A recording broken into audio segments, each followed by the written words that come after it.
TGT PGT biology practice set के आज के अंक में आप सभी लोगों का स्वागत है। चलिए पहले क्वेश्चन को लेते हैं। फेरिटिमा के 4 स्पंदनकारी हृदय किन खंडों में स्थित रहते हैं? सोचिए और बताइए। चैट बॉक्स में रिप्लाई दीजिए। सभी लोग वीडियो को लाइक जरूर कर देंगे। लाइक और शेयर जरूर कीजिए। कौन सा आंसर इसमें सही होगा? पूछा गया है कि जो केचुआ है फेरिटिमा, माने केचुआ यानी फेरिटिमा फोस्तुमा इसका साइंटिफिक नेम होता है। तो केचुए में हृदय किन खंडों में पाए जाते हैं? आंसर सही होगा इसका पहला 7वें, 9वें, 12वें और 13वें खंडों में हृदय पाए जाते हैं। और आपको बता दें प्रत्येक खंड में एक जोड़ी हृदय होते हैं। हर एक खंड में एक जोड़ी हृदय पाए जाते हैं। नेक्स्ट क्वेश्चन है, खुला परिसंचरण तंत्र किस जंतु में पाया जाता है? ओपन ब्लड सर्कुलेटरी सिस्टम किस जंतु में पाया जाता है? 4 ऑप्शन आपके सामने दिए गए हैं। सोचिए और बताइए कि इनमें से कौन सा ऑप्शन सही होगा। कॉकरोच में, मेढक में, मछली में, सरीसृप में? तो इसमें आंसर सही होगा पहला, कॉकरोच में खुला परिसंचरण तंत्र पाया जाता है। और आपको बताते चलें कि इसका जो रुधिर होता है, मतलब जो हीमोलिम्फ होता है इसमें, तो हीमोलिम्फ रुधिर गुहिका में स्वतंत्र रूप से प्रवाहित होता है। यह रुधिर गुहिका में भरा रहता है कह लीजिए। और इसमें रुधिर केशिकाएं और सिराएं नहीं होती हैं, यानी नसें नहीं पाई जाती, नसों के अंदर ब्लड नहीं बहता है, तो सीधे जो गुहा होती उसी में भरा रहता है। इसीलिए इसको खुला परिसंचरण तंत्र कहा जाता है कॉकरोच में। फिर नेक्स्ट क्वेश्चन है, त्वचीय ग्रंथियां होती हैं। त्वचीय ग्रंथियां होती हैं। सोचिए और बताइए कौन सा ऑप्शन इसमें सही होगा। आंसर सही होगा बी, तेल ग्रंथियां। और तेल ग्रंथियों को सिबेसियस ग्रंथियां भी कहा जाता है। सिबेसियस ग्रंथियां। और आपको बता दें त्वचा की एपिडर्मिस में पाई जाती हैं। जो सिबेसियस ग्रंथियां हैं अथवा तेल ग्रंथियां हैं, ये त्वचा की एपिडर्मिस में पाई जाती हैं और फ्लास्क के आकार की होती हैं, फ्लास्क जैसी होती हैं। नेक्स्ट क्वेश्चन है, निम्नलिखित में से कौन सी ग्रंथि मेढक की त्वचा में पाई जाती है, खरहे की त्वचा में नहीं? ऐसी कौन सी ग्रंथि है जो मेढक की त्वचा में तो पाई जाती है लेकिन खरहे की त्वचा में नहीं पाई जाती? सोचिए और बताइए। 4 ग्रंथियों के नाम लिखे गए हैं। एक ग्रंथि इसमें से सही है। तो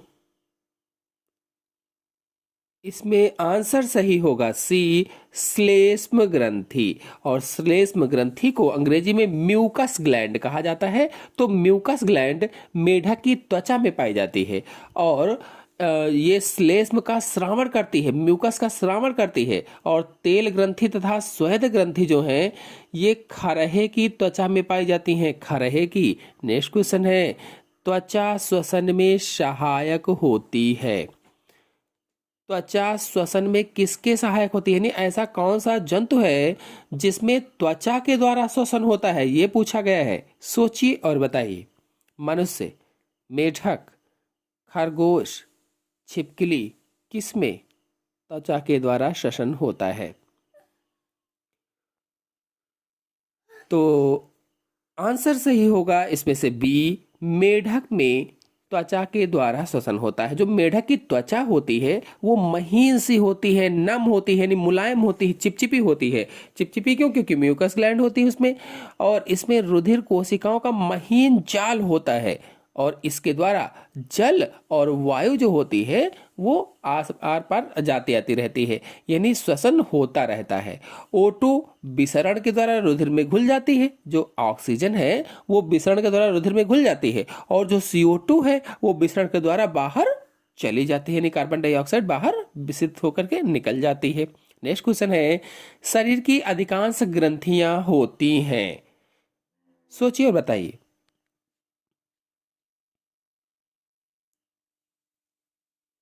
शरीर की अधिकांश ग्रंथियां होती हैं, किस प्रकार की होती हैं? तो इसमें आंसर सही होगा, मीरोक्राइन प्रकार की होती हैं। शरीर में अधिकांश ग्रंथियां मीरोक्राइन प्रकार की होती हैं। और इन ग्रंथियों में कौन कौन सी ग्रंथियां आती हैं? चूसक कोशिकाएं, लार एवं आंतरिक ग्रंथियां, अधिकांश स्वेद ग्रंथियां, ये सब आती हैं। नेक्स्ट क्वेश्चन पर आते हैं। स्यूडो स्ट्रेटिफाइड एपिथेलियम सदैव होती है। स्यूडो स्ट्रेटिफाइड एपिथेलियम सदैव होती है। सोचिए और बताइए कौन सा ऑप्शन सही होगा।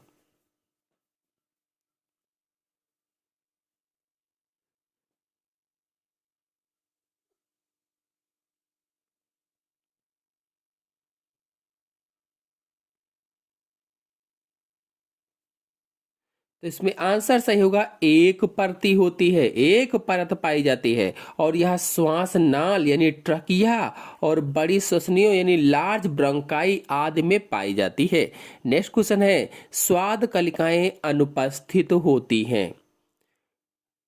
स्वाद कलिकाएं अनुपस्थित होती हैं।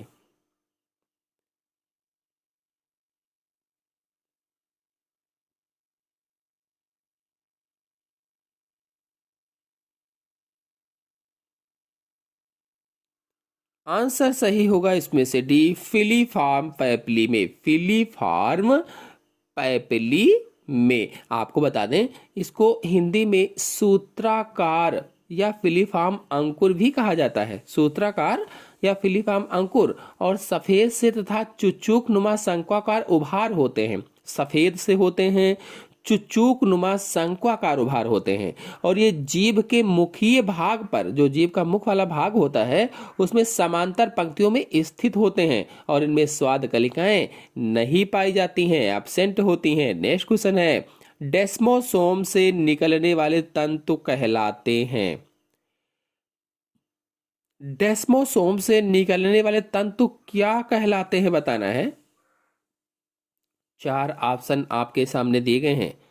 सोचिए और बताइए कि इसमें से कौन सा ऑप्शन सही होगा।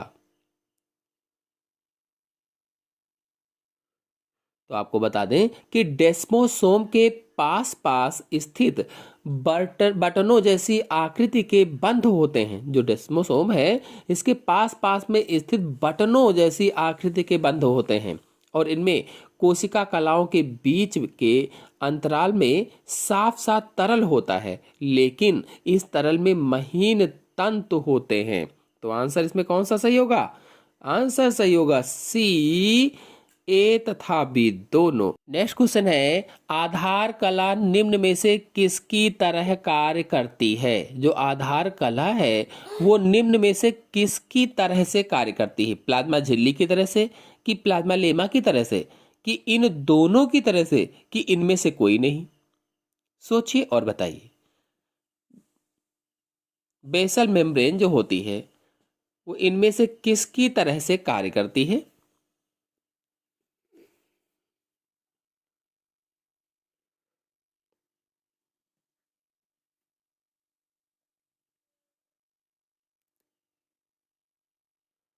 तो आधार झिल्ली या आधार कला प्लाज्मा झिल्ली तथा प्लाज्मा लेमा की तरह से कार्य करती है। इसका मतलब इसमें आंसर सही होगा सी, ए तथा बी दोनों। नेक्स्ट क्वेश्चन है, खरगोश के इंसाइजर तथा चीक टीथ के मध्य का स्थान। खरगोश में जो इंसीजर दांत पाए जाते हैं और जो चीक दांत पाए जाते हैं, इसके बीच का स्थान क्या कहलाता है? इसलिए कहा खरगोश के इंसाइजर तथा चीक टीथ के मध्य का स्थान है। सोचिए और बताइए कि कौन सा ऑप्शन सही होगा।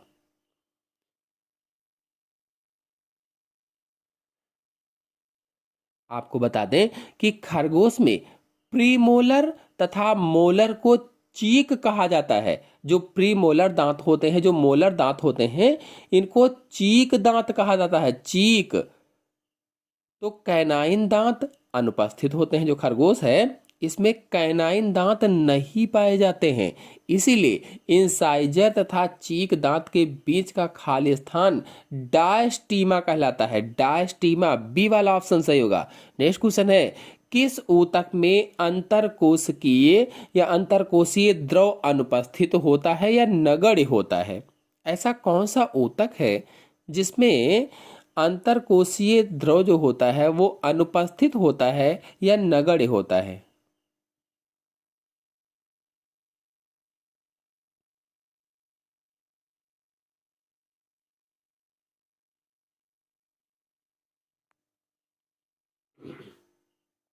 तो इसमें आंसर सही होगा बी वाला, एपिथेलियम ऊतक या उपकला ऊतक इसे हिंदी में कहा जाता है। और इसकी कोशिकाएं कैसी होती हैं? तो सटी होती हैं आपस में और निर्जीव आधार कला पर सधी रहती हैं। और इसमें अंतरकोशीय द्रव नहीं पाया जाता है या बहुत कम मात्रा में पाया जाता है और ग्लाइकोप्रोटीन का बना होता है। नेक्स्ट क्वेश्चन है, एक ऊतक की कोशिकाएं समान होती हैं। सोचिए और बताइए कौन सा ऑप्शन इसमें सही होगा। एक ऊतक की कोशिकाएं समान होती हैं, रचना में, कार्य में, उत्पत्ति में, ए तथा बी दोनों में।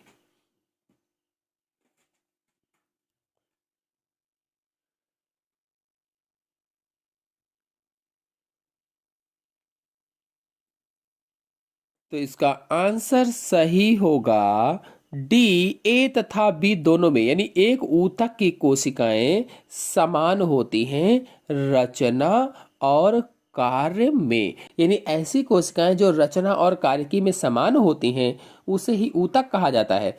और ऊतक का अध्ययन औतकी कहलाता है। हिस्टोलॉजी के अंतर्गत इसका अध्ययन किया जाता है।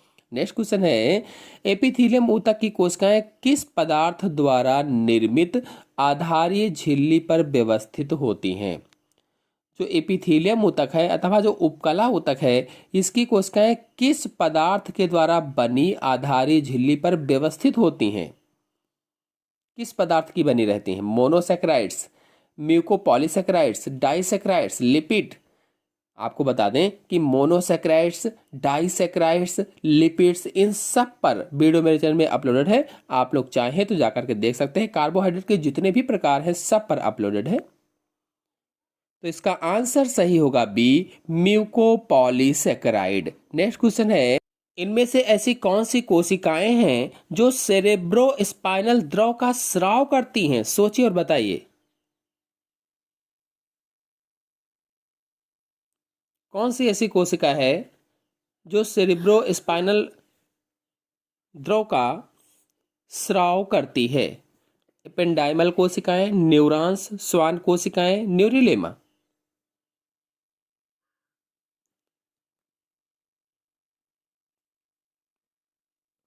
तो इसका आंसर सही होगा पहला, एपेंडाइमल कोशिकाएं।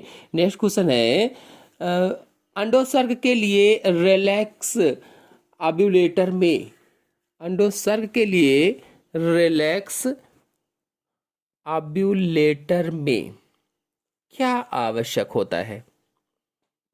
सोचिए और बताइए कौन सा ऑप्शन इसमें सही होगा।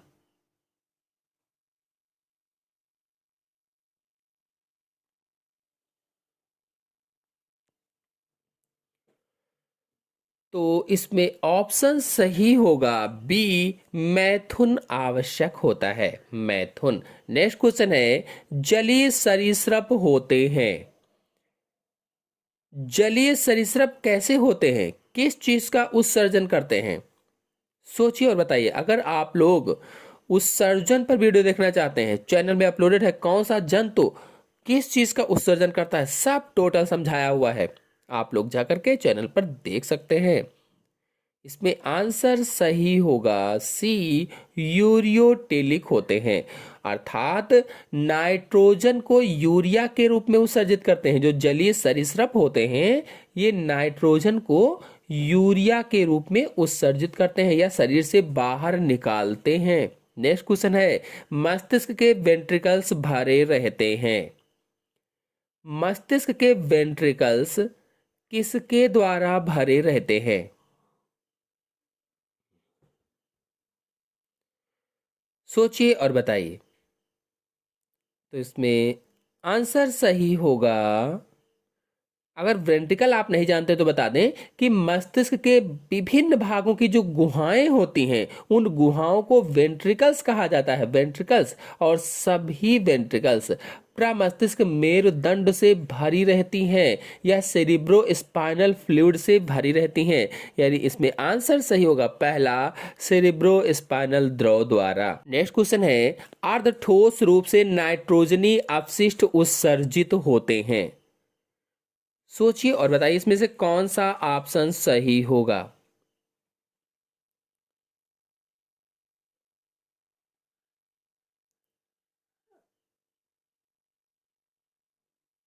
तो इसमें आंसर सही होगा सी, यूरिकोटिलिक जंतुओं में। आपको बता दें कि अर्ध ठोस रूप में नाइट्रोजनी अपशिष्ट यूरिकोटिलिक जंतुओं से निकलते हैं या उत्सर्जित होते हैं और पक्षियों की बीट से व्यापारिक रूप से यूरिक अम्ल तैयार किया जाता है। जो पक्षियों की बीट है इससे व्यापारिक रूप से यूरिक अम्ल तैयार करते हैं। नेक्स्ट क्वेश्चन है, निम्न में से कौन सी कोशिका के ऊतक का संवर्धन अवस्था में विकास नहीं हो सकता? ऐसी कौन सी कोशिका का ऊतक है जिसका संवर्धन अवस्था में विकास नहीं किया जा सकता, कल्चर अवस्था में विकास नहीं हो सकता? आपको बता दें कि तंत्रिका कोशिकाएं विभेदित कोशिकाएं होती हैं। जो तंत्रिका कोशिकाएं होती हैं, सेल्स होती हैं, ये विभेदित कोशिकाएं होती हैं और इनमें विभाजन की क्षमता नहीं होती है। इसीलिए तंत्रिका कोशिकाओं के ऊतक का संवर्धन में विकास नहीं हो सकता है। इसलिए इसमें आंसर सही होगा डी वाला। नेक्स्ट क्वेश्चन है, अंतःस्रावी ग्रंथियों का कार्य किसके द्वारा होता है? जो अंतःस्रावी ग्रंथियां होती हैं उनका कार्य किसके द्वारा होता है? तो इसका आंसर सही होगा पहला, हार्मोन्स के द्वारा। और जो हार्मोन्स होते हैं इन्हें रासायनिक दूत भी कहा जाता है। अंतःस्रावी ग्रंथियां कितने प्रकार की होती हैं, उनमें कौन कौन से हार्मोन्स पाए जाते हैं, सब वीडियो मेरे चैनल में अपलोडेड हैं। आप लोग जाकर के देख लीजिए, एक बार में समझ में आ जाएगा। नेक्स्ट क्वेश्चन है, द्वितीय संदेशवाहक कौन कहलाता है? द्वितीय संदेशवाहक किसे कहा जाता है बताना है। 4 ऑप्शन आपके सामने दिए गए हैं और एक ऑप्शन इसमें से सही है। सोचिए और बताइए कौन सा ऑप्शन सही होगा। तो इसमें आंसर सही होगा बी, चक्रीय एएमपी। और आपको बता दें चक्रीय एएमपी द्वितीय दूत की भांति कार्य करता है और ये कोशिका के कार्य को प्रभावित भी करता है। नेक्स्ट क्वेश्चन है, वृद्धि एक अनुत्क्रमणीय प्रक्रिया है जो सभी संगठनात्मक स्तर पर दिखाई देती है। इसमें होती है, क्या होती है? सोचिए और बताइए कौन सा ऑप्शन सही होगा।